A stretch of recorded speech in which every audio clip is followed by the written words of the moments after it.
I need you to stop what you're doing right now. Not in 5 minutes, not after you finish this task. Right now, because what I'm about to tell you is something you need to hear before you make your next move. Welcome back. It's Anna. And I'm going to be completely honest with you. When I sat down to record this, my hands were shaking. Not from fear, from the intensity of what I'm picking up on in the collective energy right now. Something is happening, something big, something that's going to require you to make a choice faster than you're comfortable with. Let me explain what I mean. You may have been coasting, going through the motions, thinking you have time, thinking you can decide later, thinking the opportunity or the person or the moment will wait while you figure things out. Some people experience this as comfort.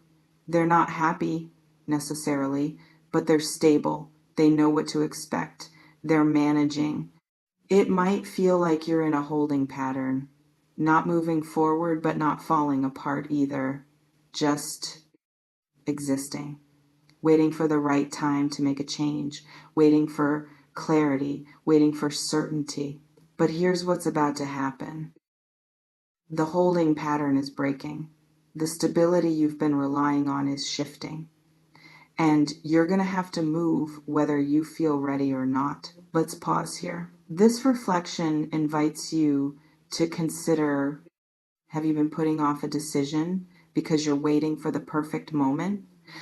A decision about a job, a relationship, a location, a commitment, something that matters, something that will change your life one way or another depending on which way you choose. You may have been telling yourself you have more time, that you don't need to rush, that the right answer will become obvious if you just wait a little longer. It's possible that time just ran out, not in a scary way, just in a the universe is forcing your hand way, in a circumstances are shifting and you need to choose now way. Some people hate being rushed. They need space to think, to analyze, to consider every angle, and suddenly they're being asked to decide without that luxury. You may feel panicked, like you're being pushed into something before you're ready, like the timeline is unfair, like you deserve more time to figure this out.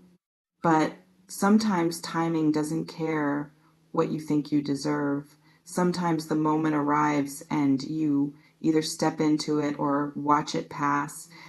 It can feel like standing at a train station and realizing your train is leaving in 30 seconds. You can get on or you can stay, but you can't have more time to decide. This reflection invites you to consider, if you had to choose right now, what would you choose? There's something specific about what emergency means here. It's possible emergency doesn't mean crisis. It means urgency. It means window of opportunity that's smaller than you thought.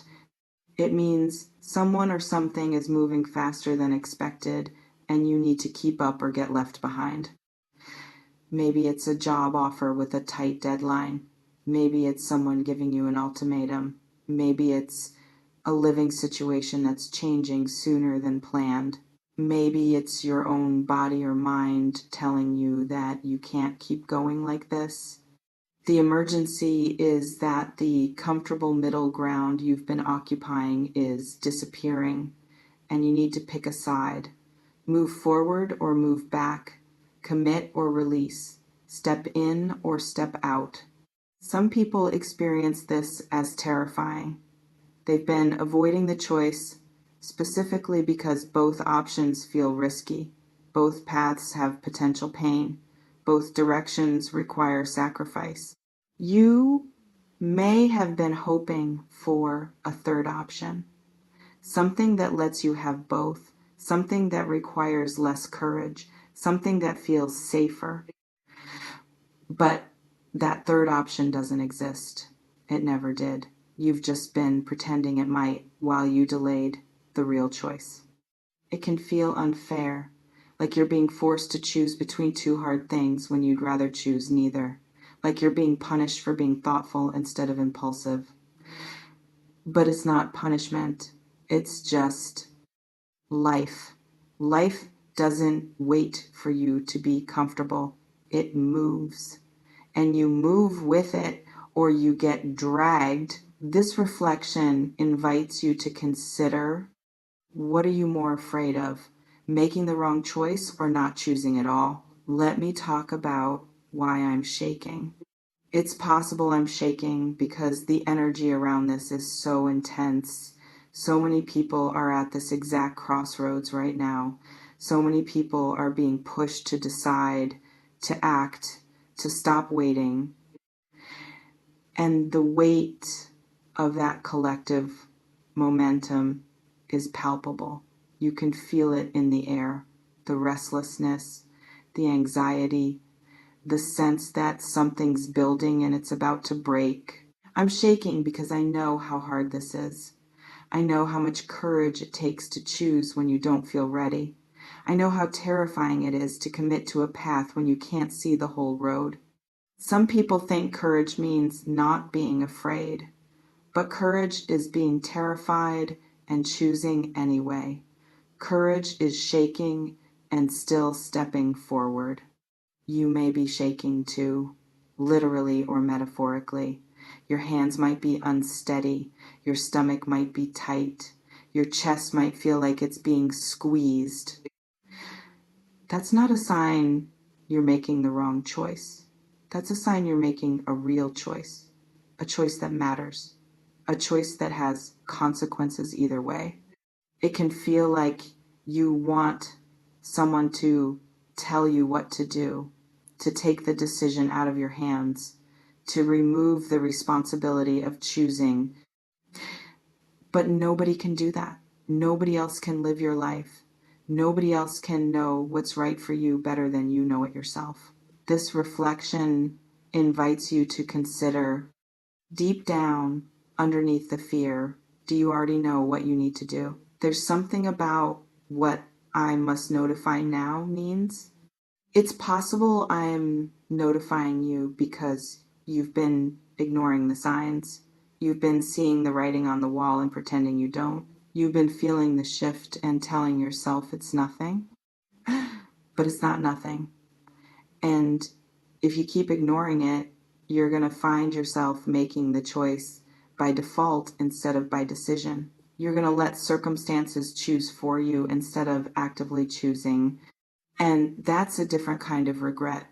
Not I chose wrong, but I didn't choose at all. Some people are more comfortable with passive regret.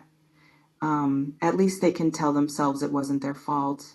At least they can blame circumstances instead of their own choices. You may have been one of those people. Letting things happen to you instead of making things happen. Waiting for life to decide instead of deciding yourself. But that strategy stops working eventually. Eventually, life backs you into a corner where you have to choose, where not choosing is still a choice. And usually the worst one, it can feel safer to be passive, to let things unfold, to not take responsibility for the direction of your life. But that safety is an illusion. You're not protected from pain by not choosing. You're just giving up your power to shape which pain you experience. This reflection invites you to consider, do you want to choose your hard or have your hard chosen for you? Let me talk about what might happen if you don't act now. It's possible that the opportunity closes, the person moves on, the window shuts, and you're left with the knowledge that you had a chance and you missed it because you were waiting for more certainty that was never going to come. Or things get harder. The longer you wait, the more complicated the situation becomes, the more entangled you get in something that's wrong for you, the deeper the hole you have to climb out of. Maybe nothing catastrophic happens. You just stay stuck in the same place with the same frustrations, with the same sense that you're not living the life you're supposed to be living. Some people can tolerate that for years, decades. They get comfortable with being uncomfortable. They accept that this is just how life is for them. You may have been approaching that acceptance, starting to believe that this is it, that this is all there is, that the big changes and bold moves are for other people, not for you. But that's not true. You're capable of change. You're capable of courage. You're capable of choosing differently than you've been choosing. It can feel like you've waited too long, like you missed your moment, like it's too late to make a different choice now. But it's not too late, it's just now. And now is when you need to choose. This reflection invites you to consider, what are you waiting for? What would make you feel ready? There's something about the tears emoji in the title. It's possible you're going to cry from relief, from fear, from release, from the weight of finally choosing after months or years of avoiding the choice. Crying doesn't mean you're weak. It means you're human. It means this matters. It means you're feeling the full weight of what you're doing instead of numbing out. Let yourself cry if you need to. Let yourself feel scared. Let yourself acknowledge how hard this is. Some people think they need to be strong and stoic, that showing emotion means they're not ready, that real adults make hard choices without feeling anything. You may have been trying to logic your way through this, to think your way to the answer, to analyze until the fear goes away. But fear doesn't go away just because you've thought about it enough. Fear goes away when you act despite it, when you prove to yourself that you can handle hard things, when you survive the choice and realize you're still standing. It can feel like you're about to jump off a cliff, like you're free falling, like you have no idea where you're going to land. But you've jumped before. Maybe not from this height, maybe not with these stakes, but you've made hard choices before and you survived them. You'll survive this one too. This reflection invites you to consider, what hard thing have you already survived that proves you can survive this? Let me talk about what happens after you choose. It's possible there's immediate relief. The weight of indecision lifts. The mental energy you've been spending on going back and forth becomes available for other things. You can finally breathe. Or there's immediate regret, second guessing, wondering if you chose wrong, wanting to take it back. Both are normal. Both happen to everyone who makes significant choices. You're not doing it wrong if you feel doubt after deciding.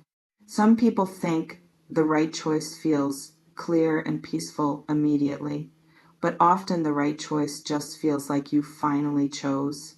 The peace comes later, after you've committed, after you've started walking the path. You may need to give yourself grace in the aftermath. You chose. That's the hard part. Now you just have to keep choosing. Keep committing to the choice you made. Keep moving forward even when it's uncomfortable. Because all choices have a messy middle, a period where it's hard and you're not sure you made the right call and you're tempted to go back. But going back isn't the answer. Moving through is the answer. It can feel like you want a guarantee, a promise that if you choose this, it'll work out exactly how you hope. But there are no guarantees. There's just your choice and what you make of it and who you become in the process of living it. This reflection invites you to consider Can you commit to a choice even without knowing how it ends? You remain in complete control of what you do with this urgency. You can act, you can ignore it, you can wait a little longer and see what happens. The power is yours. It always has been. You may notice reading this has activated something in you. Maybe clarity, maybe panic, maybe the recognition that you've been avoiding something you already know. Whatever it is, pay attention. Take what resonates, leave what doesn't, but don't dismiss the urgency just because it's uncomfortable. Before we close, I want to ask you something. What decision have you been avoiding? Just name it, even just to yourself. What's the thing you know you need to choose, but you've been putting off? And this, what would happen if you chose today instead of waiting? This is an emergency, and I'm still shaking because I can feel how many people need to hear this. How many people are standing at the edge waiting for permission to jump? This is your permission. This is your notification. This is your sign if you've been asking for a sign. Choose now, today, before the window closes, before the moment passes, before you talk yourself out of it again. Not eventually, now. Trust yourself with this. Trust that you can handle whatever comes from your choice. Trust that choosing is better than waiting. Trust that you're ready even if you don't feel ready. I'll see you in the next one. And listen, the emergency isn't the choice itself. It's what happens if you don't make it. Choose yourself. Choose movement. Choose courage. Now,